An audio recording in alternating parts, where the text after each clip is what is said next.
Canal 2 Televisión San Antonio presenta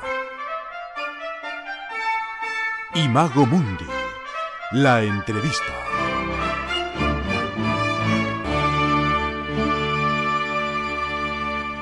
¿Qué tal? Bienvenidos a una sesión más de nuestro programa Imago Mundi en Canal 2 de San Antonio y también paralelamente en Chilena FM con las Crónicas del Domingo. Estamos en un ciclo con científicos y científicas de la Universidad de Chile, quienes de una u otra manera nos van ampliando nuestro conocimiento y vamos, por supuesto, tratando distintas temáticas que nos ayudan a conocer un poco más la ciencia, el universo. Bueno, y hoy día con mucho agrado tenemos el placer de presentar con ustedes específicamente a la doctora Inmaculada Vaca Cerezo, y es española, profesora asociada al Departamento de Química de la Facultad de Ciencias, quien ha desarrollado parte de su trabajo, por supuesto, en España, acá en Chile, y asociado fundamentalmente a lo que es la Antártica, en una línea de investigación que se llama aislamiento de metabolitos secundarios de estructura química novedosa y de interés biotecnológico a partir de hongos filamentosos aislados de ambientes extremos. Puede parecer muy complicado el nombre, pero después la doctora nos va a ayudar a comprender perfectamente de qué estamos hablando. ¿Qué tal, doctora? Bienvenida a nuestro programa. Hola, buenas, muchas gracias por la invitación. Es un placer poder estar aquí con todos los oyentes y compartir un ratito, un espacio para la ciencia. Así es, por supuesto, le agradecemos su tiempo también, doctora.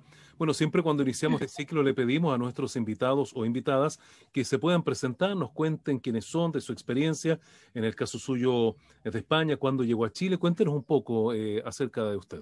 Sí, bueno, a mí me trajo un poco a Chile también la parte profesional, digamos, el desarrollo científico. Yo me inicié en mis estudios como química, en la licenciatura en química, y posteriormente mis intereses me fueron llevando más hacia el área biológica. Entonces realicé un doctorado también en España, en el área de la biotecnología.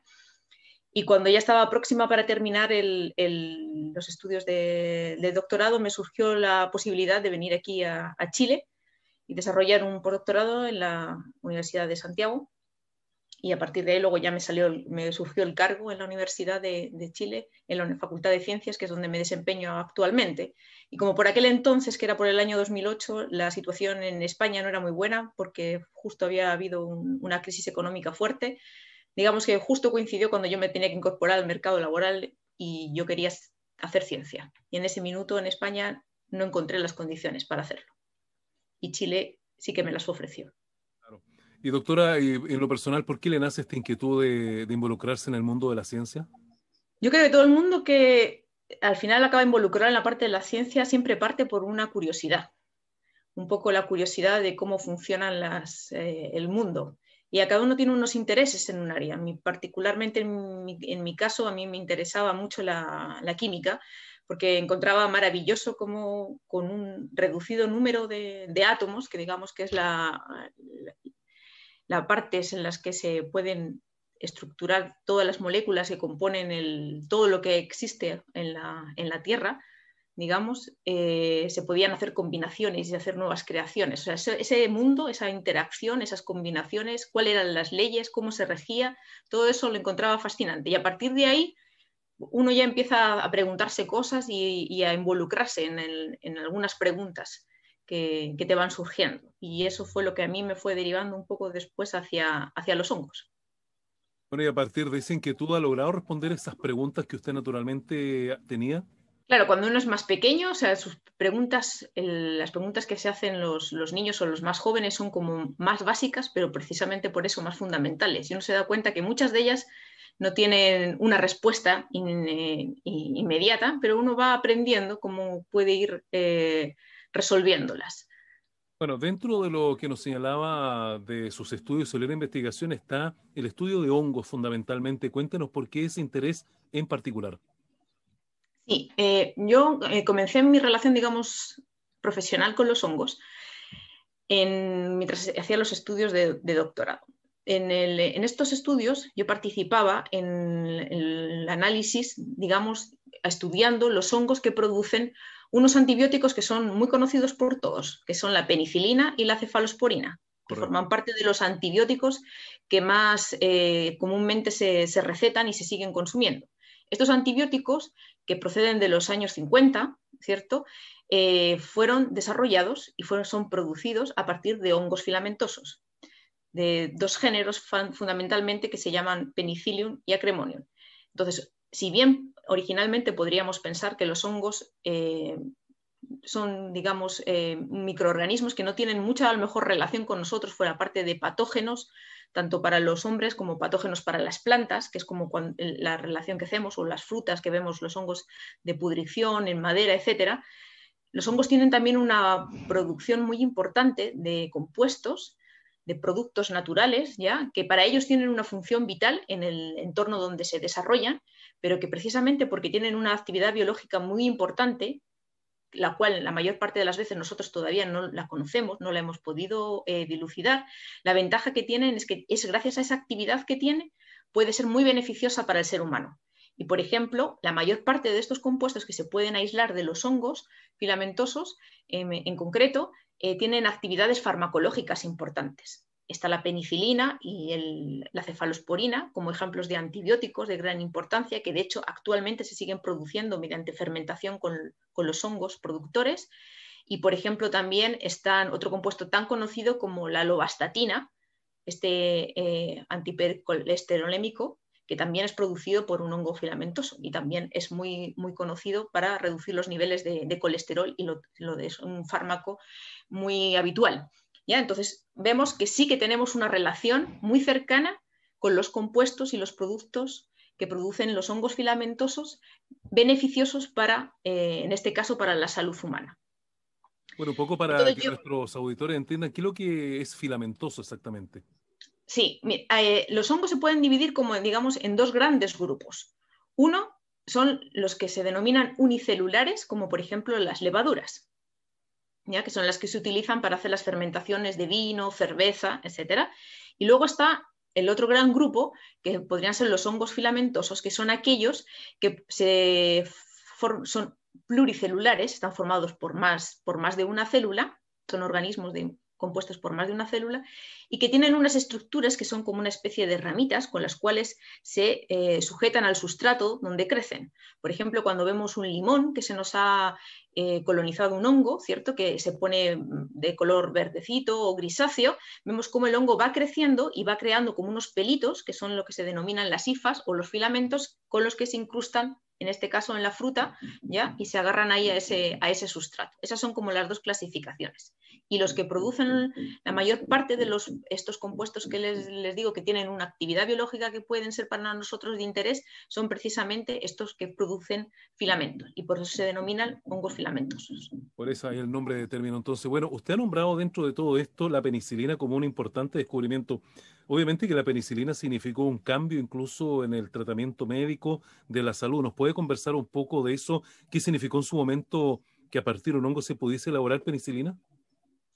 La historia de la penicilina es una historia, digamos, fascinante, en la que además se mezcla una importante etapa histórica, que es en la Segunda Guerra Mundial. Uno puede parecer que los hechos científicos muchas veces no tienen tanta repercusión en la historia.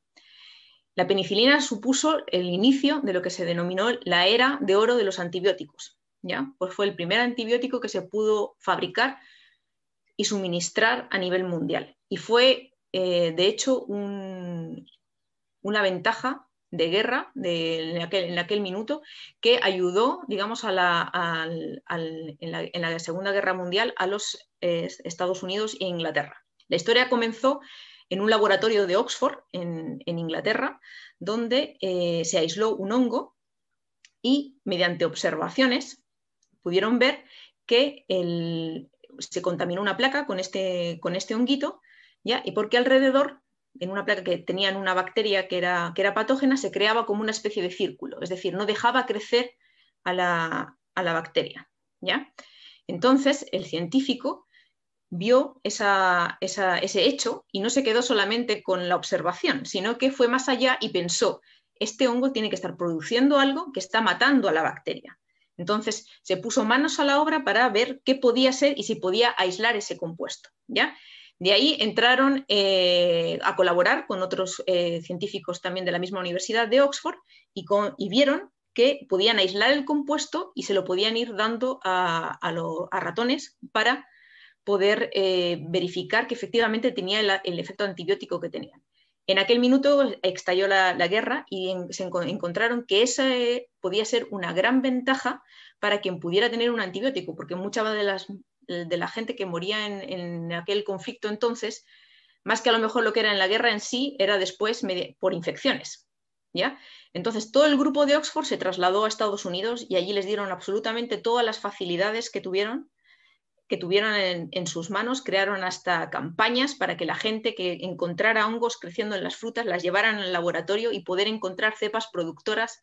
O sea, fue una auténtica campaña a nivel nacional, apoyo a ese grupo de científicos hasta que desarrollaron la producción, aislamiento, identificación y administración a los seres humanos en un súper reducido corto de tiempo. Y a partir de ahí se dieron cuenta de que no solamente ese hongo, la penicilina, el penicillium era importante, sino que había otros muchos microorganismos, no solamente hongos, también bacterias que producían este tipo de compuestos antibióticos y, como les digo, ahí se inició la era de oro de lo que se denominaron los antibióticos, que en realidad no fue tan largo el periodo en el que se desarrollaron el descubrimiento de muchos antibióticos como en un periodo de unos 20-30 años. Y desde entonces, los antibióticos que se han ido descubriendo son bien pocos, novedosos me refiero, o sea, con forma de conectar los átomos diferentes y que tengan actividades, o sea, formas de matar a la bacteria distintas. Y eso ha generado además que ahora nos enfrentemos a otro problema que van a ser la resistencia a los antibióticos, que en el fondo las bacterias han aprendido cómo se tienen que defender de ese tipo de compuestos. Entonces tenemos que encontrar nuevos compuestos que ataquen a las bacterias patógenas de distintas maneras que todavía ellas no sepan reconocer y no sepan evitar. Claro, bueno, sin duda en su momento entonces el antibiótico fue un gran paso para la medicina, me imagino que a un impacto prácticamente mundial después, ¿no? Efectivamente, eso ya fue un impacto automáticamente mundial. Bueno, estamos a esta hora precisamente conversando con la doctora Inmaculada Vaca Cerezo, que es profesora asociada al Departamento de Química de la Facultad de Ciencias de la Universidad de Chile, acá en nuestro programa Imago Mundi. También estamos en nuestro espacio Las Crónicas del Domingo, como siempre aquí en Chilena FM y Canal 2 de San Antonio. Bueno, estamos hablando un poco de este estudio que realiza la doctora Inmaculada Vaca Cerezo, referida precisamente a los hongos. Ya nos explicó el término de por qué son filamentosos, pero sin duda que esta experiencia nos gustaría que nos contase un poco cómo la ha desarrollado en Chile y cuáles han sido los principales aspectos que usted ha podido obviamente ir descubriendo probablemente y también las etapas que se han ido cumpliendo en este estudio. Sí, bueno, no, al llegar a Chile, digamos en el laboratorio en el que yo llegué, que era de química de productos naturales, iniciamos una nueva línea de investigación que era el estudio, aprovechando, digamos, mi experiencia en el análisis de metabolitos secundarios o productos naturales provenientes de hongos filamentosos, que fue el estudiar este tipo de compuestos, pero en hongos provenientes de la Antártica. ¿Ya? La Antártica resulta un excelente laboratorio natural para muchísimas áreas y disciplinas científicas, ¿cierto? Y no es menos para el área de productos naturales, que es un poco en el que yo me desempeño. Ello es porque tiene un montón en el caso de los hongos filamentosos, de especies nuevas, que además habitan en un ambiente tan extremo como ese. ¿Y qué implicancia puede tener el que sea un ambiente extremo, digamos, para la producción de este tipo de compuestos por parte de los hongos? Bien, los hongos, como cualquier otro organismo, se adaptan a las condiciones de vida que tienen en el medio ambiente en el que habitan, ¿cierto? Entonces, la producción de compuestos, de ese tipo de productos naturales, para ellos es un modo de adaptación al entorno en el que se encuentran. Dado que la Antártica tiene unas condiciones extremas y muy diferentes a otros puntos de la Tierra, las adaptaciones y por lo tanto la producción de estos compuestos, nosotros esperamos que sean compuestos nuevos, distintos a los que se puedan aislar de hongos de otras partes del mundo. De ahí nuestro interés en específicamente estudiar los hongos de la Antártida, porque tenemos diversos indicios que nos indican que pueden producir compuestos que hasta ahora no se conocen y va a ser más factible poderlos aislar desde ahí. Entonces, iniciamos nuestro estudio yendo a colectar estos hongos, ¿ya? Y nos decidimos por hongos marinos, porque eran los que menos habían sido estudiados en la Antártica.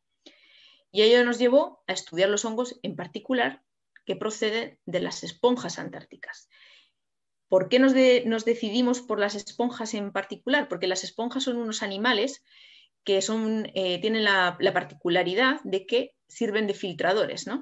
Entonces, si nosotros buscamos hongos en el agua, va a ser muy complejo poder encontrar una colección amplia, ya que podemos encontrar muy pocos en un volumen muy amplio de agua, y eso implica mucho trabajo.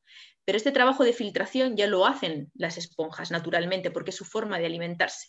Entonces, un poco nos aprovechamos de eso y muestreando esponjas vemos cuáles son los tipos de hongos que se encuentran en ese medio ambiente, en el ambiente marino antártico, ¿ya? Y de ahí obtuvimos nuestra colección de cultivo con la que nosotros trabajamos en el laboratorio. Lo primero que hicimos una vez que obtuvimos los hongos y les cultivamos, ¿cierto?, fue ver qué tipo de potenciales actividades podían tener. Y para ello hicimos test para ver si podían ser los extractos que ellos producen, podrían ahí haber compuestos antitumorales, podría haber compuestos también con propiedades antibióticas, o también si podrían tener compuestos con alguna actividad importante antioxidante, teniendo en cuenta además la radiación ultravioleta que llega a la Antártica.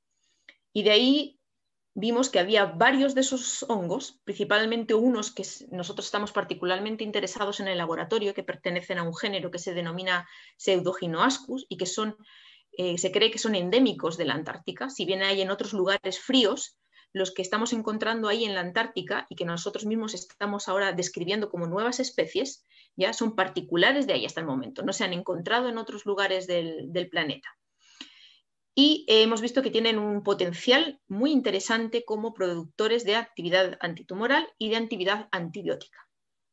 Y en el desarrollo de nuestros estudios también hemos visto que adicionalmente producen pigmentos, o sea, unas moléculas que son rojas, de una intensa coloración roja, y también estamos interesados en poder estudiar ese tipo de pigmentos, ver qué tipo de estructuras son y si tendrían alguna aplicación posteriormente biotecnológica, que podría ser o en el área alimenticia, para tinción de algunos alimentos, que es lo que se utiliza actualmente, con la ventaja además de que tendrían un origen natural, digamos, también para tinción de textil, de telas, que hacemos alguna prueba a pequeña escala en el laboratorio, etcétera. Bueno, en este aspecto es bien importante lo que usted señala, porque efectivamente las condiciones de la Antártica suelen ser bastante adversas. Estaba pensando, yo no sé si es correcto lo que le voy a mencionar, pero normalmente uno, para que la fruta no se pudra y no le salgan estos hongos, los mete al refrigerador, y evidentemente eso inhibe que esto se desarrolle. Por eso llama la atención entonces que se esté descubriendo, ¿no es cierto?, una especie endémica de hongo en la Antártica. Pero yo quería preguntarle, al margen de eso, si esta especie de hongos, pese a ser endémica, fueron introducidas, son naturales de la Antártica o siempre han existido con el continente antártico. Sí, bueno, todo esto es como un poco complejo, porque es complejo definir exactamente si siempre han existido, si siempre han estado ahí, si se lo ha introducido, digamos, también, no solamente por el flujo humano, que puede ir con barcos, con los aviones que ahora mismo están llegando a la Antártica, sino también con las migraciones de los animales, de focas, de pingüinos, aves que llegan a la Antártica, ¿ya? Pero también hay que tener presente que la Antártica no es un continente, digamos, solitario, separado, sino que en un minuto estaba formando parte, también unida al continente sudamericano, ¿cierto? Y que después se produjo esa separación. El desarrollo de todas estas especies pueden provenir también de esa época, ¿ya? Y entonces, a partir de ahí, haber evolucionado ella esa parte. Entonces, puede tener, digamos, especies hermanas en el continente, ¿ya? Y en el continente americano, y después haber evolucionado de forma diferente, generando nuevas especies una vez que se separaron y las condiciones cambiaron radicalmente al, por ejemplo, disminuir drásticamente la temperatura en el continente antártico. Esto ocurrió hace muchos años y eso ha permitido precisamente esta evolución a lo largo de todo este tiempo. Bueno, hay varios temas. Por ejemplo, una vez que usted ya ha realizado estos estudios, recolectaron estos hongos en la Antártica. Me gustaría saber en qué periodo realizó este viaje a la Antártica y cuéntanos un poco cómo estuvo, las características que tuvo ese viaje. El viaje, hicimos 2 expediciones más seguidas que fueron en los años 2009 y 2010. Ojalá ahora próximamente podamos organizar alguna otra nueva expedición, pero con los hongos con los que estamos trabajando provienen de expediciones que se realizaron en ese año, en esos 2 años. Y nosotros hicimos los muestreos en la isla Rey Jorge, fue el primero de ellos, particularmente en Bahía Fildes, que es donde se ubica Villa Las Estrellas, y donde está también la base Escudero, que es del Instituto Antártico Chileno. Sí. Exactamente, que fue quien nos financia y quien nos apoya logísticamente fuertemente para poder llevar a cabo este trabajo científico. Y la otra parte, el otro muestreo, nosotros lo hicimos también en la bahía, en Rada Covadonga, que es en la península antártica, que es donde está ubicada la base O'Higgins del ejército, ¿ya? Y ahí es el ejército de tierra el que nos presta apoyo también logístico y nos ayudan para poder salir a terreno, para poder ir con Zodiac a las bahías, etc. Y poder realizar nuestros muestreos. Nosotros en el equipo íbamos 2 científicos y 2 buzos, que eran los que que también, uno de ellas también era una científica española, que además es buzo y tenía experiencia de buceo en la Antártica, porque igual bucear en esas aguas no es trivial, no es lo mismo que bucear aquí Exactamente. En la zona central, sí. Entonces tienen que ir bien preparados. Sí, claro. Las aplicaciones, doctora Vaca, que tiene esto que usted está desarrollando desde los hongos estudiados en la Antártica, en la medicina, ¿qué aplicaciones, para hablarlo en sencillo, para quienes nos escuchan y nos ven, podrían tener, por ejemplo, en el ámbito de la medicina?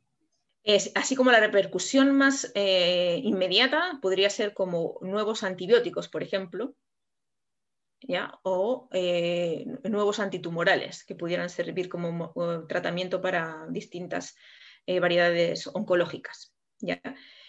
Otro ejemplo que ocurrió en territorio chileno, digamos, es que hubo una molécula que también se aisló de un microorganismo en Isla de Pascua. Estos fueron muestreos que habitualmente, o sea, Chile tiene unas particularidades excepcionales por ser precisamente, tener características casi de isla, en el sentido de que está aislado todo el territorio, entonces, y tiene una variedad de climatologías y de ambientes que propician el desarrollo de muchas especies únicas aquí en la... Entonces, no solamente es a lo mejor es conocer la biodiversidad de la que disponemos, también hay gente que viene a conocerla y a ver cómo se puede también aprovechar.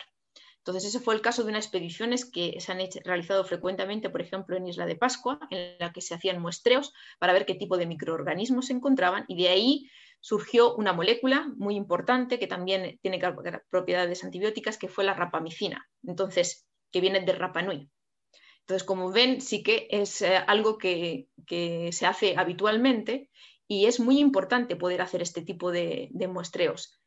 Si no hacemos, no tenemos este background, este conjunto de posibles moléculas para probar, porque poder encontrar nuevas moléculas antibióticos requiere harto tiempo y no sirve tampoco a lo mejor si sinteticémoslas en el laboratorio. Hubo unos años en el que el desarrollo de un tipo de química teórica, digamos, llevó a pensar a las farmacéuticas que realmente se podían fabricar moléculas.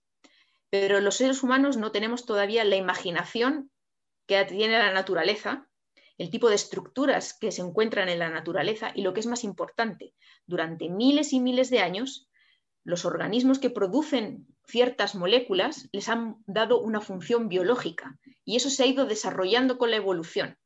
Y en el fondo nosotros lo que tenemos que hacer es encontrar esas moléculas y ver qué aplicación nosotros podamos tener, pero tenemos muchas más probabilidades de que encontremos moléculas que tengan una actividad biológica. La mayor parte, o sea, una importante parte, además de la función que puedan tener estos compuestos, lo producen organismos que lo necesitan como defensa, ¿ya?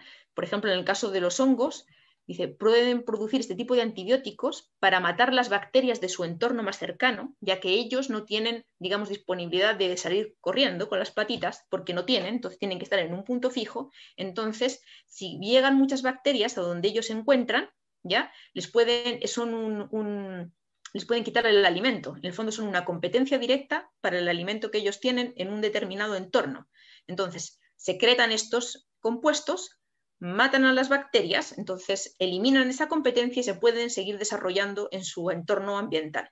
Entonces, esa es una función muy importante que pueden tener una parte de estos compuestos, de estos productos naturales, y entonces por eso es importante que les conozcamos, estudiemos esta estructura y veamos si tienen alguna función para nosotros. Obviamente, esto requiere de un tiempo luego enorme de trabajo porque viene a probar que estas moléculas que se encuentran, primero sean eficaces, luego no sean tóxicas para el ser humano, ¿de acuerdo? Se puedan administrar y llevan todas las fases clínicas de estudio. El desarrollo de cualquier medicamento puede llevar muchos años y precisamente por eso es necesario que haya muchos grupos que se trabajen esto porque muy pocas de estas moléculas van a llegar finalmente a poder ser un fármaco. Pero para eso necesitamos, estos son como las pirámides, una base muy completa para poder ir avanzando de a poquito y al final poder tener un grupo de compuestos o de antibióticos que nos vayan a ser útiles, ¿ya? Y en este minuto eso precisamente es algo crítico y de hecho llevan varios años advirtiendo desde la Organización Mundial de la Salud que se necesitan más estudios para poder encontrar nuevos antibióticos antes de que las bacterias resistentes, multiresistentes, se extiendan más, otras bacterias sean también resistentes y realmente estemos en serios problemas porque no tengamos antibióticos eficaces para poder combatirlas. Doctora, una pregunta que me imagino se hacen también los televidentes, los auditores. ¿Por qué las bacterias se van tornando resistentes? Esto es netamente evolutivo. Hay varios sistemas mediante ellos lo van haciendo, pero en el fondo van aprendiendo cómo eliminar el peligro para ellas, cómo eliminar el antibiótico. Entonces, hay algunas a lo mejor que generan formas de expulsión para que no les afecten o generan formas de impermeabilizarse, por decirlo así, a la bacteria. Entonces, en el fondo, ellas van aprendiendo cómo sobrevivir. Lo hacen con distintos mecanismos, pero aprenden cómo sobrevivir a cierto antibiótico en particular, ¿ya? Por eso también es tan importante seguir las recomendaciones médicas de tomar exclusivamente cuando te lo receta un médico, porque hay veces que uno puede confundir una infección por bacteria con una infección viral para la cual los antibióticos no son útiles, ¿ya? Porque los antibióticos solamente matan bacterias. Y seguir el tratamiento de días estipulado, etcétera, y no tomar tampoco menos, porque eso puede generar que las bacterias de mi propio organismo aprendan a tener ese antibiótico, ¿ya? Ni tomar tampoco indiscriminadamente, ¿de acuerdo? Porque también con eso estamos generando residuos de antibióticos que hacen que las bacterias con eso vayan aprendiendo, ¿ya? A cómo zafarse, digámoslo así coloquialmente, y cómo eliminar esos antibióticos sin que las afecte. Esto en el fondo es eso, es netamente aprendizaje. Entonces, en el fondo, cuanto menos contacto ellas tengan de rutina con los antibióticos, más vamos a poder preservar los antibióticos que ahora tenemos. Bueno, leíamos nosotros que dentro de su viaje a la Antártica también había tenido la oportunidad de ver un poco cómo este estudio sirve también como respuesta al cambio climático, porque obviamente el cambio climático nos expone a nuevas amenazas. Nos gustaría un poco que nos comentara acerca de aquello.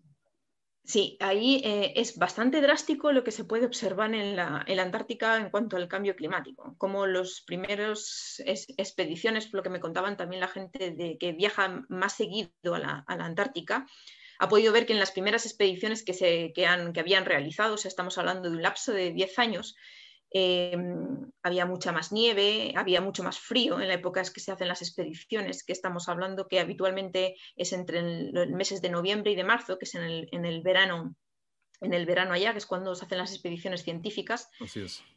Y entonces han encontrado grandes diferencias. O sea, hay muchas más zonas en las que ahora no hay nieve en el verano cuando antes no era así, ¿ya? Esto afecta harto también a la biodiversidad que uno encuentra en la Antártica. Puede ver cómo puede afectar al comportamiento de los mamíferos, que digamos es como a lo mejor lo más visual, de las focas que se tienen que mover a otros lugares o a otros puntos de la Antártica o de los pingüinos, pero también afecta en gran medida a los microorganismos, que es lo que no vemos. Y hay una enorme variedad de biodiversidad de microorganismos y esos microorganismos están allí cumpliendo una función, aunque nosotros no los veamos.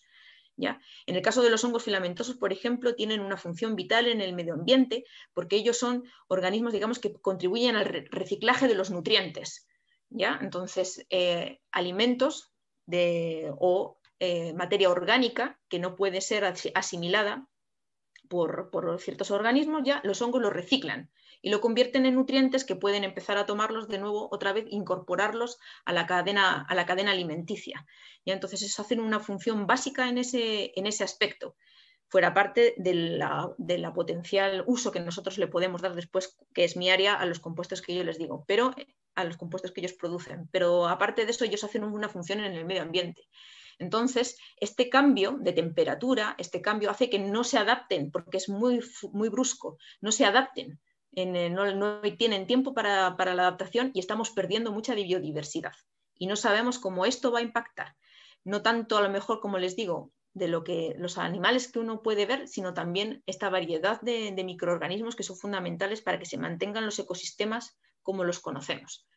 Entonces, el estudio también de cómo se van modificando las poblaciones de hongos, bacterias u otros microorganismos es un indicativo de cómo está afectándole el cambio climático. Y digamos que es el primer cambio y a partir de ahí ya no puede haber un punto en el que ya no hay no retorno y se degradan los ecosistemas con todas las implicancias que eso conlleva. Bueno, una vez yo hablaba con científicos del INAH, precisamente en la base Escudero, y decían que todo lo que pasa en la Antártica tarde o temprano repercute en el mundo entero, por lo tanto hay que estar mirando mucho lo que ocurre ahí, ¿no?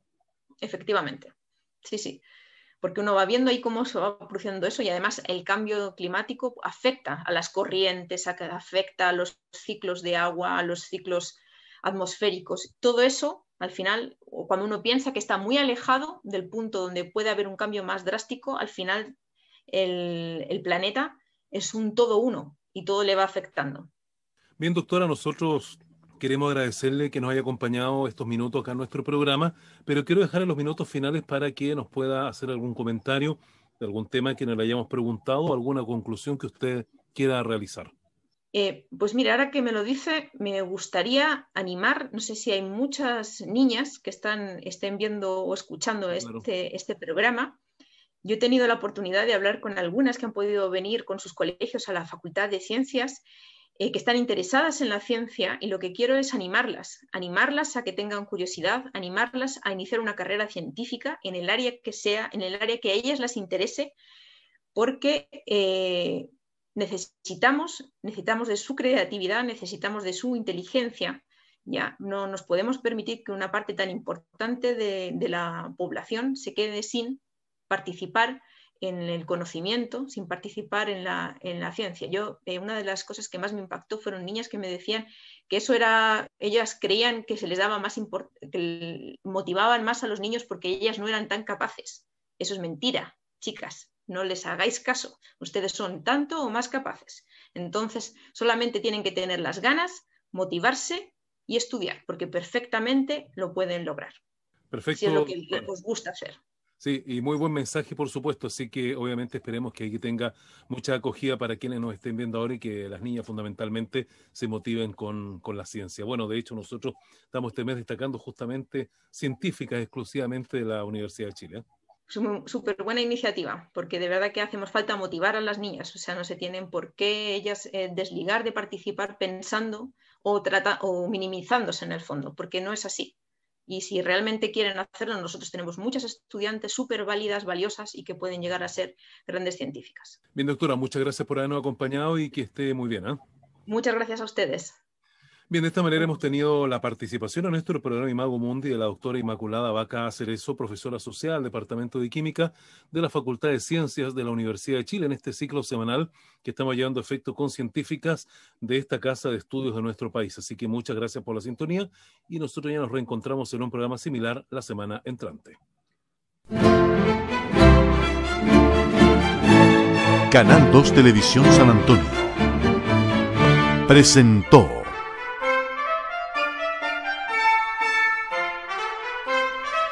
Imago Mundi, la entrevista.